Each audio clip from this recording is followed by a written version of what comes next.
Data storage.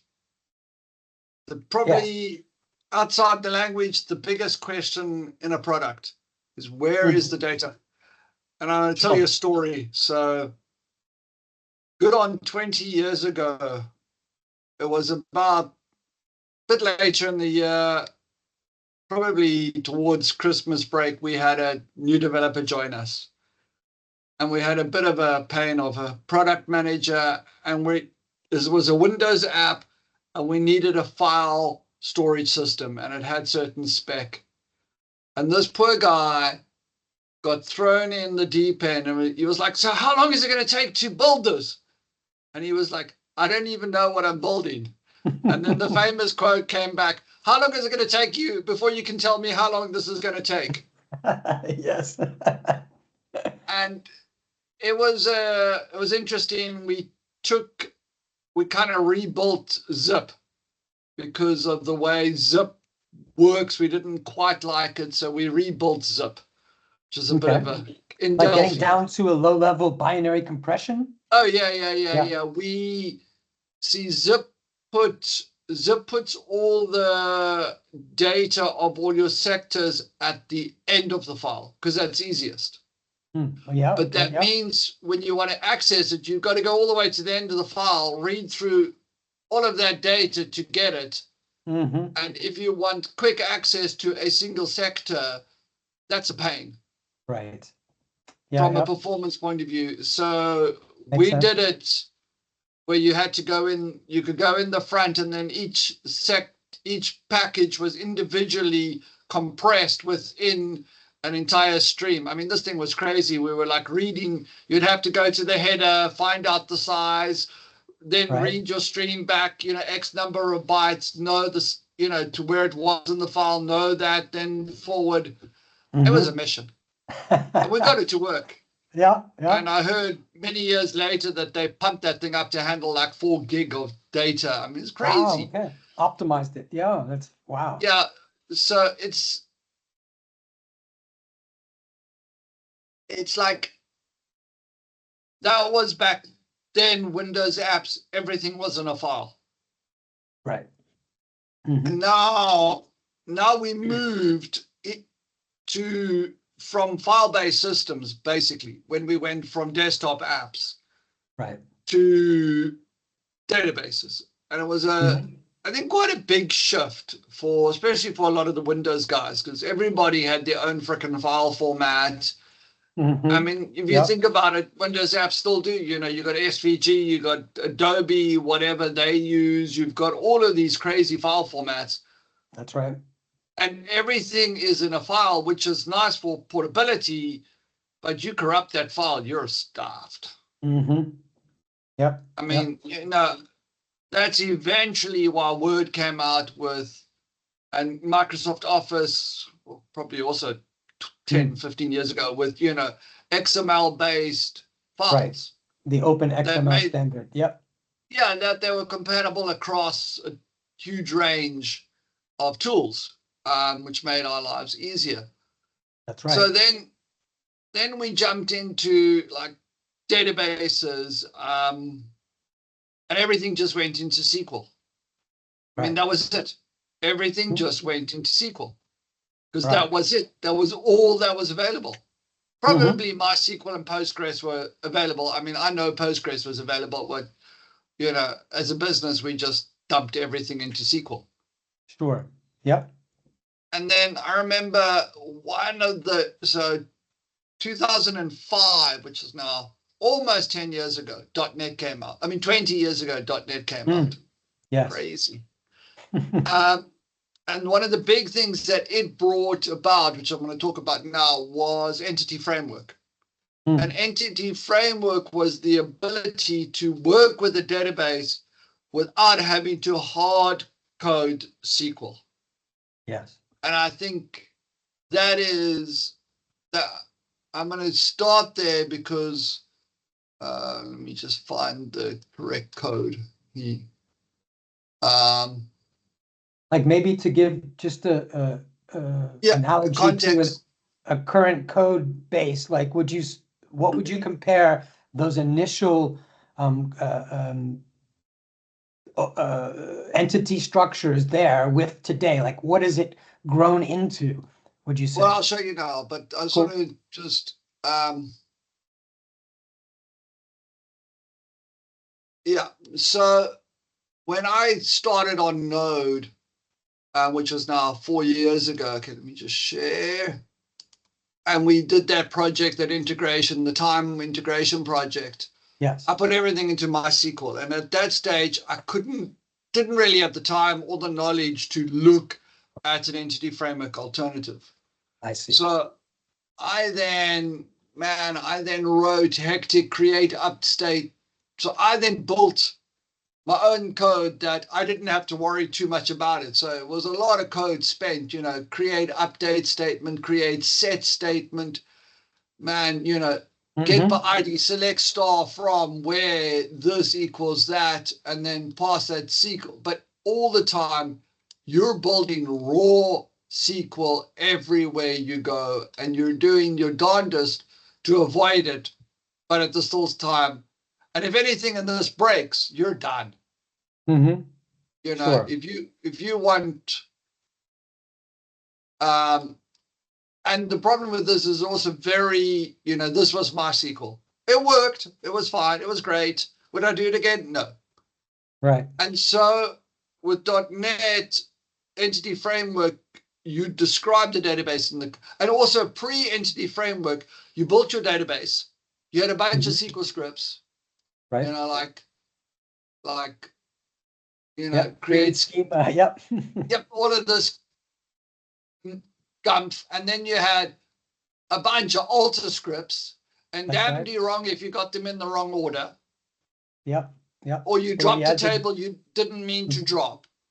Yep. And now you had to set up an environment quickly. Yeah, because now you've screwed your customers' data. Yeah.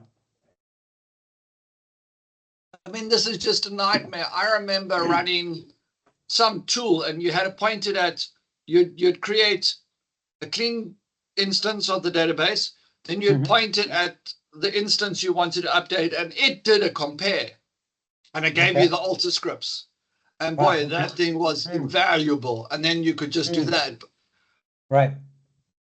And then came along Entity Framework, which solved this to a point, because it then took on the responsibility of creating the database, migrating the database from its current state to the new desired state. And that was such a, you meant as a developer, you didn't have to be a DBA. Right. You could still just think in objects, that you still would be handling in code. Yeah, you could basically think as a developer. And look, if you had an existing database, you could still wrap it. Yeah. But it meant you didn't have to worry about tons of select statements, tons of, coming at it from the database side. You could come at it from a code side.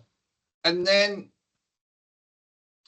came along your Mongos and your non-entity database. So that's what it starts me out. So I want to talk about the different types of databases and how we relate to them. And then also, like why, what, and why I've, in a sense, wouldn't say gone back to SQL, but I have with my latest project, I've gone to a SQL a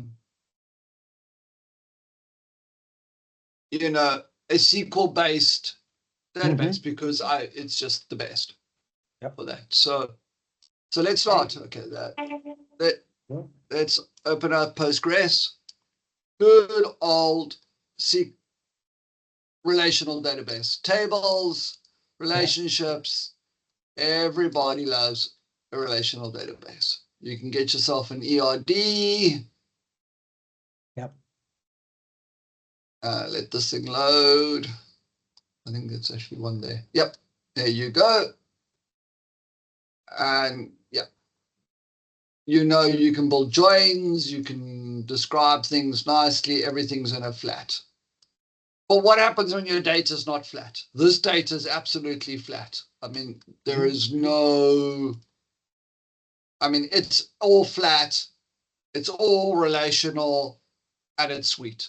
You know, that's design. But what happens when data isn't like that? And we know that firsthand from from Power Integrator, that data is not flat. Yeah.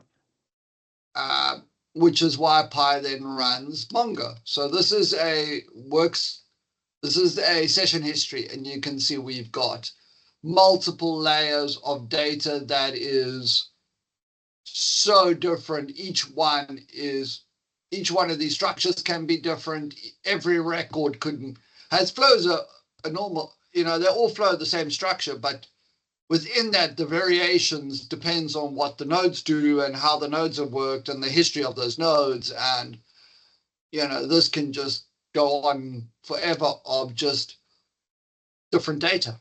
And so that's the joy of something like Mongo. But again, you want to think in code.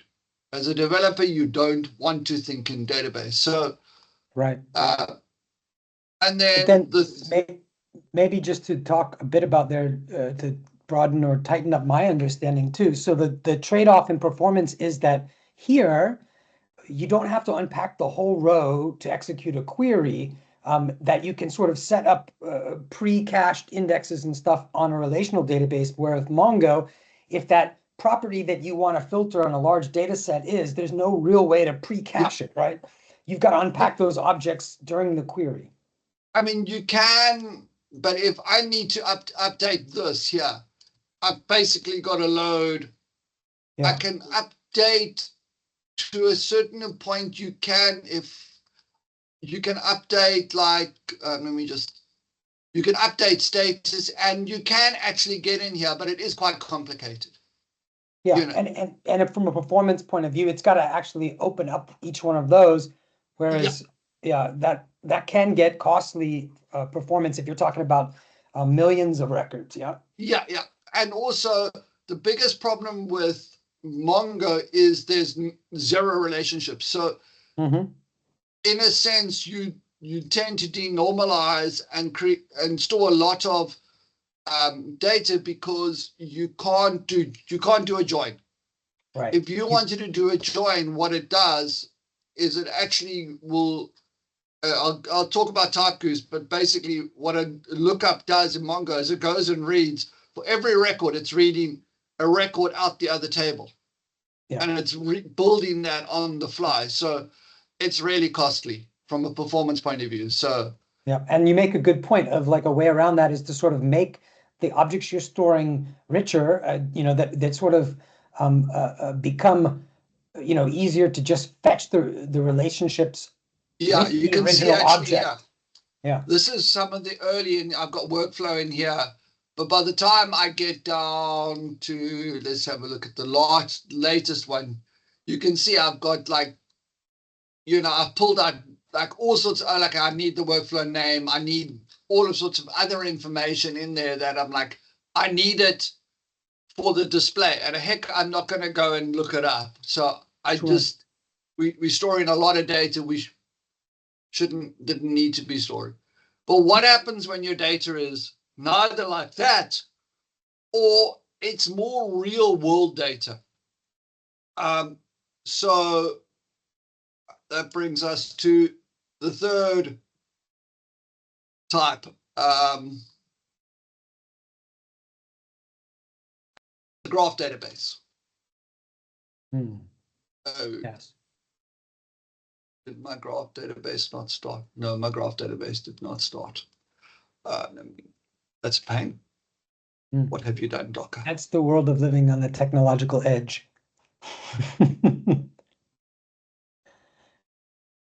So how would you describe the difference between real world data and the two that we were just talking about? So meaning in volume or structure? No structure. So let's take that one. For some reason Docker's causing problem, but that one was a scenario of insurance salesman. So there was an insurance broker and an agent for that broker, and he sold to a client and they sold insurance policies. And so Okay, I now see what you mean. Yeah. what's really important besides that is the relationship is, in a sense, more important than the entity. Yep. So that's where a graph database is fantastic, where the relationship takes precedence over the entity. So in a SQL database, to try and put metadata on a relationship becomes really difficult. And then to try and walk the joins those SQL queries just become nightmare. And when I say real world data, if you think about a road network, that's what I always think about. It's like if every traffic light is an entity and then every road is a junction, is a relationship. So to get from my place to your place, I go along a relationship to, traffic light 1, and then along a relationship to traffic light 2, and then I take a right turn down relationship 3, and then another turn, and I'm at your place. Yep. So now, if I want to go if we had to model that in terms of, where I live, there's a relationship between that and where you live we go from here, we go to the mall. So there's a relationship between me and the mall. And there's a relationship between you and the mall. So I can go from here to the mall and then from the mall to you. Yes. And yep. And now to put that into a SQL database, oh man, that's a mess. And as you stated, by showing these, create scripts, you've also got to get it all right up front, because if you have to go change it, you're in trouble. Yeah. And so now we can say, well, the road from my place to the mall, is an 80-kilometer speed limit, but from the mall to yours is a 60 kilometer. So now you start adding metadata on those things. Right. Yes. And now that becomes complicated. And let's say there are now 3 different ways to get from the mall to your house. Okay, so now we've got, but a SQL database will freak out about that. But a graph database is like, well, now I can go from mall 1 to mall 2, then I can go to your house, or I can go from mall 1 directly to your house. Would you say that the fundamental structural change in the graph is the concept of a node rather than a row? Yes, and but I tend to think of it as, how important is the relationship? If the relationship is more important, then that's the thing. And that's with an insurance thing. It was, we have a broker. Yeah, that's nice. But his relationship with the brokerage that he worked for was more important. And it was the relationship between the broker and the client that was important. Right. We didn't really care too much about the client. And then the relationship between that client and his product, that, the policy that he owns.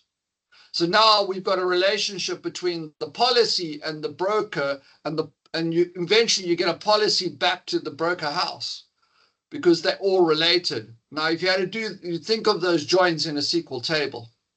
Right. Yeah. You'd have to have a join. Okay, join from there to broker, join from there. Whereas a graph database, you can just jump from the one straight to the other. And it's phenomenal. And then, as you say, as you're moving along those relationships, there's any number of rich metadata that you can carry along with it. Yeah. So it is.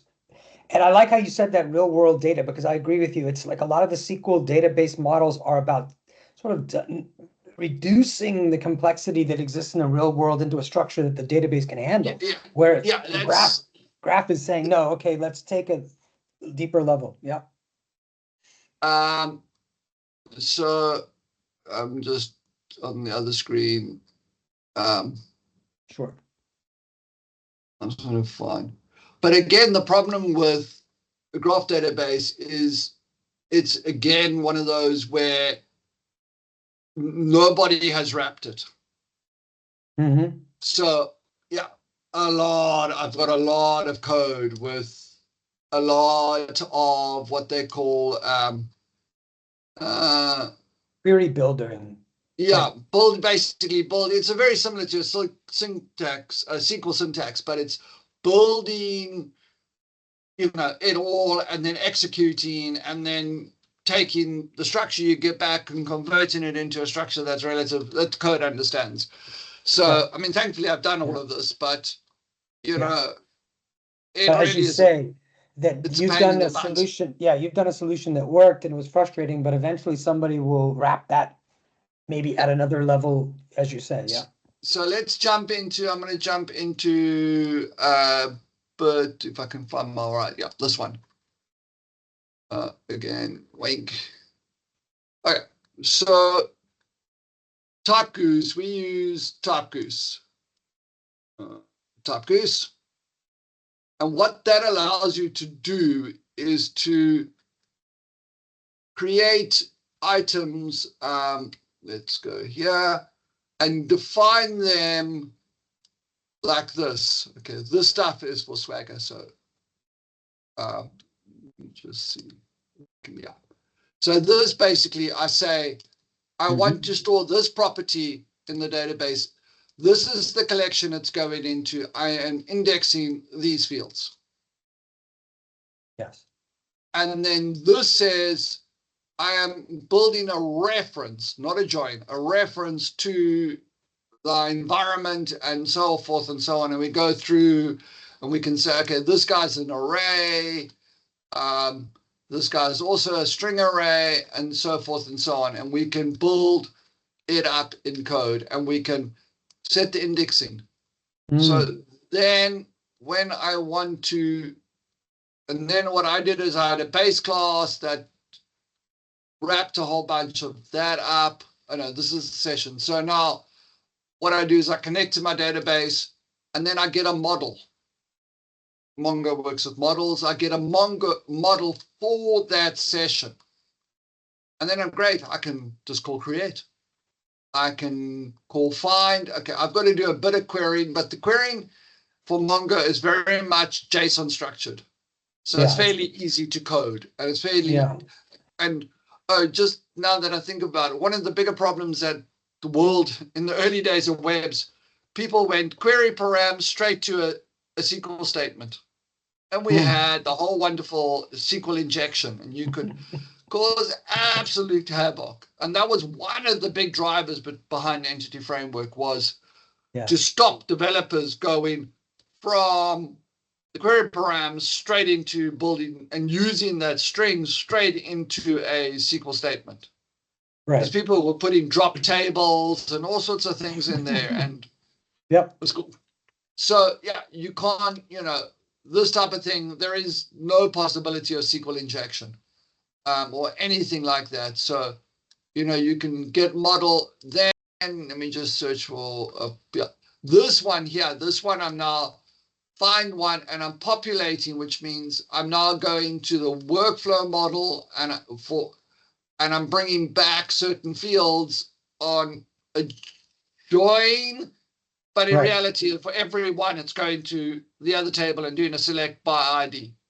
So really inefficient. So not something you want to do on a regular basis. So I just want to show you. No, not there, not there. Where is this?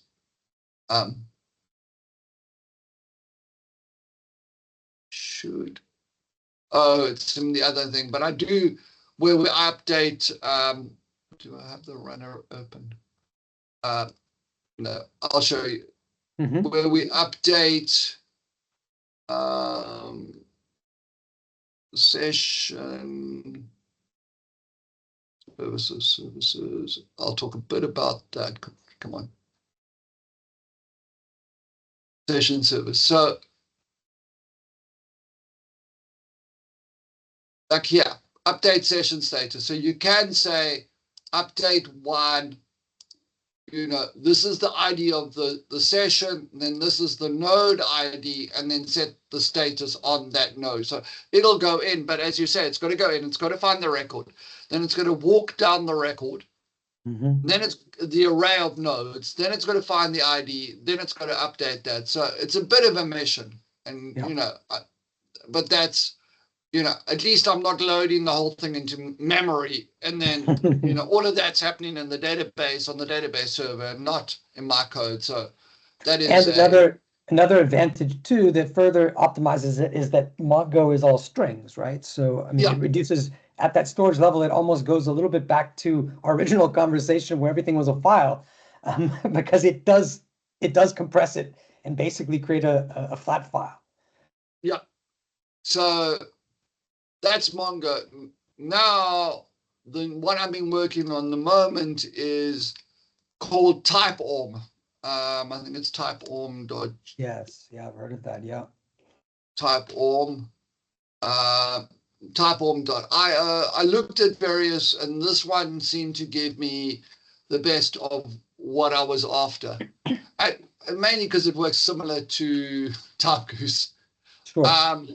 So you can set a primary generated column, which is very nice. You can't do that in Mongo. Mongo has stupid IDs, so I always replace my Mongo IDs with a GUID anyway, because I can't stand their internal IDs. Sure. Then you can define, with defaults, nullables, and all of this. If we take that and we take then our category table, you can derive off that table, which you can also do with Typegoose. And then you can define your joins. So now we start defining joins. I can define a many-to-one between this column, a user, and my application user, and between the section and this is a category. So when the table builds, when it builds up, let's just go back here. Section, you can see there's section, and somewhere down here, there's my category. It's built the relationship between category and section. It's put in the correct IDs. It's then built between the user ID app user. So it's gone and done. It's really, really nice. That is nice. And so you're saying that there's no longer SQL scripts that have to create those. You can do it right from those code definitions. Okay. And in fact, if you turn on login, you can see when it starts up, it goes through all of this. It gets the current schema, it gets the database, it checks that against the code if I've made any changes. And then what's also really nice with this is that when you actually running the thing, it'll show you all the SQL that it's generating, which I think is kind of cool. Very cool. I mean, you would not want this on in production, but that's another story. Sure. That's very nice. That is really cool. So then what I've done, as I always do, is create a base service that you come in, you get your database. This is a singleton that gets my data source, which is what they then use. And the thing with TypeOrm is you can change out the database. I've got Postgres, but we could have put MySQL in if we wanted to. Oh, nice. Okay. Yeah, and you can use this for Mongo. So maybe in a future project, I might start trying this out with Mongo and see. Nice. And a lot of the syntax, like find, is kind of Mongo-ish. So nice. That's kind of cool. So that's something that could enable maybe the Pi warehouse to be multi-back-ended. Yeah. Yeah, definitely. We can definitely look at that. So then that and everything. So then that comes back. I've got this base class, which extends off a base entity. Everything's generics. So basically all my database logic sits in this guy. And then just an interface. So if we open up. So there's your CRUD operations, basically. So I then just arrived. You must this guy he's just arrived. So basically all my CRUD operations are taken care of once. Right. And I just derive everything else off that base class. But what it also gives you is the ability to do queries, like if you want a specific query, and this is a specific query I wanted. So again, I'm create a query, doing an inner join where, and you have to still understand what you want from a database. I mean, you know, Sure. let's face it. But, you know, and then bang. But that's so much easier than if I had to type in here, select and you know, plus those brackets, and I get the brackets wrong, or I get the date format wrong, or it's like, oh yeah, man, that's what you said earlier. SQL's very cumbersome, you know, as a syntax. And so, you know, just having to do it like this is already a way more mentally less exhausting. This I like is a that. bit of a I like that pain. API. That's nice. Yeah, it's a bit of a pain. I had to this one get the raw data back and then structure it up the way I wanted to. But I mean, that's not a big deal, you know. Sure. You know, you can live with that every now and again. But I mean, most of the stuff, if I take like the user service, no, not that one, a user config, wait, profile, you know, base it off, it just reduces the amount of code. Yep. It's phenomenal. And I'm still going to test the performance, but so far, so good. And I just think this is the way forward, even in Node. You know, there's so much traction for things like this to get that I don't have to spend half my life trying to figure out a database. If I want a new, I mean, and previously people used to spend how long defining a database? And then the developers would get in it. And then they'd get halfway through and realize the structure didn't match what the requirements changed. And boy, did the database people be upset. Like, we can't change it now. Right. Yeah. You know, been there. Yeah. Now, the way that we develop now, where we, you know, build in iterations, I can slowly build that database out, and it's fine. It's not a problem. It's not a lot of work. Yeah, and the tooling supports that iterative nature because you can almost, you know, restructure on the fly at that level. Because most of the decisions are happening so far away from that level that, you know, but I just wanted to comment on this. I really like this code pattern. I know it's a very common, you know, the inheritance pattern, but just as you say that each one of these, as it gets more detailed, is actually less code in the file, right? And as you test and move up, it's like the code that you have to work with on a regular basis becomes cleaner and, you know, more abstract. Yeah. There you go. There's my service. User category service. Yeah. That's it. That's the whole thing. That's it. That's all it's just like literally one line of code. Right. Yeah. And this one, I've got a couple of callbacks, but that's about it, you know. And it's so easy if you just want to ramp up. And once you lay that base work, you can build so quickly. And that's what's exciting about these sort of projects like you're doing with the My Body log. It's like you know, it gives you the chance to say, okay, this is starting over with what I've gained since the last time. You know what I mean? Yeah. But it also you need that refreshing. You know, in a sense, I don't need to prototype. It took me about a day to put in all the piping, to learning how to type, or maybe 2 days, getting all the stuff in place. Right. And after that, it was just go time. You know, I didn't have to worry about it again. I didn't have to worry about databases again, database connections, nothing. It's like, boom, derive, add, join, done. And it's so quick. Very nice. And it's so cool. But just to get back on, unfortunately, with the other one is like what we can now start doing, not so much here, but what I started doing with the graph database was then taking the schema in a structure, passing that off to ChatGPT, and with a prompt, being able to let ChatGPT build a statement, build a query for me. Yes.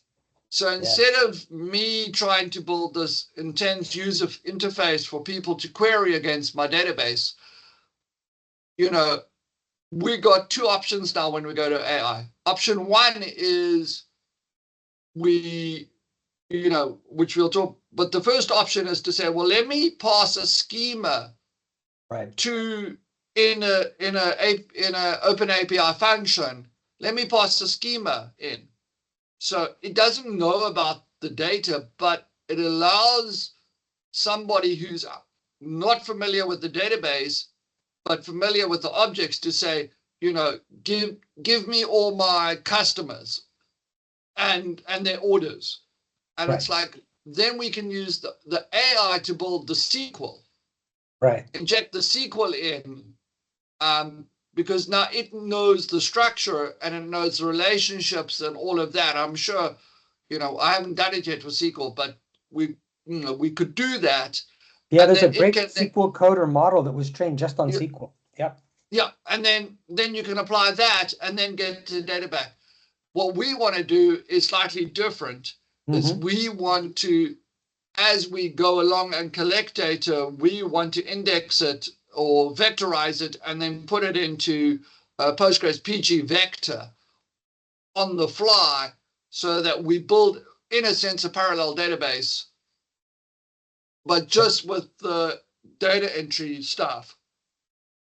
Then we can then run a vector query from the prompt against that data. Mm-hmm. And then also Which the other way around, we could also flip it. And then once we have enough data, we could also use it to train models for the future. Yeah. So there's a lot more we could do it. So, I think that's the next step. And we've seen that a lot is, if you've got an existing database, you can definitely take that schema, drop it into a model, get an intelligent query back, and boom, you're done. So I think that's really cool. Awesome. Well, it's been a good chat again. Yeah. Looking forward to episode 6. This is episode 5. It's going by. Wow, that's impressive. We don't have many views yet, but hopefully somebody will find us somewhere. Exactly. This is all history. They can go back and view it in the future. All right. All right. Cheers, man. Cheers. Yes, you too.